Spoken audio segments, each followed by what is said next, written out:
সুপ্রিয় দর্শক, আপনারা দেখতে পাচ্ছেন আমাদের এখানে খাঁচা করা যে পাখিগুলো রাখা আছে। আজকে আমরা খাঁচায় কিভাবে তার গরমকালে পাখিগুলোকে সুস্থ সবল রাখা যায় এবং গরমের হাত থেকে বাঁচানো যায়। তা আপনারা বিশেষ করে লক্ষ্য রাখবেন, আপনারা কখনো পাখিকে সরাসরি ফ্যানের বাতাস করবেন না। আপনারা কখনোই পাখির গায়ে সম্পূর্ণভাবে ফ্যানের বাতাস আপনারা দিবেন না, কারণ তাতে আপনাদের উপকারের চেয়ে ক্ষতির সম্ভাবনা বেশি থাকতে পারে। আপনারা লক্ষ্য রাখবেন, আপনাদের পাখি যে সময় গরম অবস্থায় থাকে সে সময় আপনারা স্যালাইন ব্যবহার করবেন, ভিটামিন সি জাতীয় মেডিসিন আছে সেটা ব্যবহার করতে পারেন। আর বিশেষ করে আপনাদের গরম থেকে বাঁচার জন্য আপনাকে অবশ্যই তো ফ্যান ব্যবহার করতে হবে, কিন্তু আপনারা ফ্যানটা সেইভাবে ব্যবহার করবেন যেভাবে আপনাদের পাখির গায়ে বাতাস না লাগে। এখন ফ্যানের বাতাস করার নিয়মটা আপনাকে যেটা বলতেছি সেটা হচ্ছে, আপনারা ফ্যানের বাতাস থেকে আপনারা গলির মধ্যে বাতাস করতে পারেন। গলির মধ্যে বাতাস করলে সম্পূর্ণ বাতাসটা গলির মধ্যে ছড়াছড়ি হবে। তাই আপনাদের যে খাঁচাগুলো আছে সেই খাঁচাগুলো আপনারা খাঁচার ভিতরে পাখিগুলো সুস্থ অবস্থায় থাকবে। আর একটা বিষয়, শুধু ফ্যানের বাতাস করলেই যে আপনার ঘরে পাখিগুলো ঠান্ডা থাকবে বা গরমে হাঁপাহাঁপি করবে না, আসলে সেটা না। ঠিক আছে, আপনাদের এই ফ্যানের বাতাসের সঙ্গে আপনাদের পানি স্প্রে করতে হবে।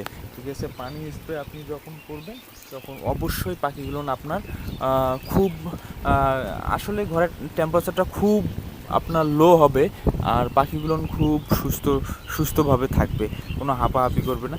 এইভাবে পানিগুলো স্প্রে করতে হবে। আপনি 1 ঘন্টা পর পর এই স্প্রেটা করে দিলে আপনার গরমকালে আপনার পাখি গরমের হাত থেকে একটু রেহাই পাওয়া সম্ভব। আর এগুলো আপনি 1 ঘন্টা পর পর করা একটা বিরক্তকর মনে হবে বলে হয়তো ভাবতেছেন। এর জন্য আপনি যেটা করতে পারেন, আপনি একগুলো ডিসি 12 ভোল্টের মোটর পাওয়া যায়, সেগুলো আপনি পানিতে 10 লিটার বা 20 লিটার পানির ড্রামে দিয়ে, হ্যাঁ, সেটা পানি করে সরাসরি হবে। আপনারা দেখতেছেন বন্ধুরা, এই দেখেন আমি পানি মারতেছি, মোটামুটি সবখানে সেই পানির ঠান্ডা আবহাওয়াটা যাচ্ছে। ঠিক আছে, এতে আমার পাখি দেখেন মোটামুটি কোনো পাখি হাঁপাচ্ছে না।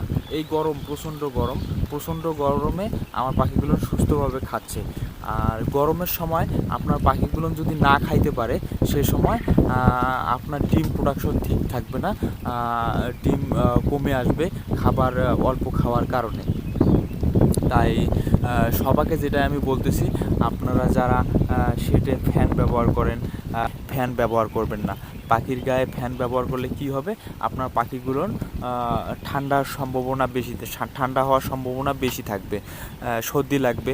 তাই আপনারা গলিতে এভাবে গলি দেওয়া থাকে, এই গলিতে আপনি ফ্যান ব্যবহার করতে পারেন। 2টা 3টা 4টা পর্যন্ত ফ্যান ব্যবহার করতে পারেন। হ্যাঁ, ফ্যান ব্যবহার করে আপনি এরকম একটা বোতলে পানি নিয়ে স্প্রে গান দিয়ে স্প্রে করে দিতে পারেন। তাইলে আপনাদের পাখির ঘর খুব ঠান্ডা থাকবে। এখানে কোনো গরম থাকার কোনো সম্ভাবনা নাই। এখন দেখেন মোটামুটি প্রচণ্ড গরম ভাই বাইরে। হ্যাঁ, আর একটা বিষয় আছে, আপনারা যারা উপরে চাল ব্যবহার করেন, চালে আপনারা বস্তা জাতীয় জিনিস বা খড় জাতীয় জিনিস আপনারা দিয়ে ওটা ভিজাই রাখতে পারেন। ভিজাই রাখলে কী হবে, আপনার চালের একটু টেম্পারেচার শীতল থাকবে, যাতে আপনার মুরগির ঘর গরম হবে না। তা এটা আপনারা আপনাদের শেডে এসব ব্যবহার করতে পারেন। আসলে এটা আমি পরীক্ষামূলক করছি, আমি এটা সবচাইতে বেটার মনে করি। এটা হচ্ছে, মনে করেন, সম্পূর্ণ আপনার ঠান্ডা হাওয়াটা ফ্যান থেকে পাওয়া যায় পানির মাধ্যমে। এটা এটা ব্যবহার করলে 100% গ্যারান্টি আপনার পাখি সব সময় ঠান্ডায় থাকবে।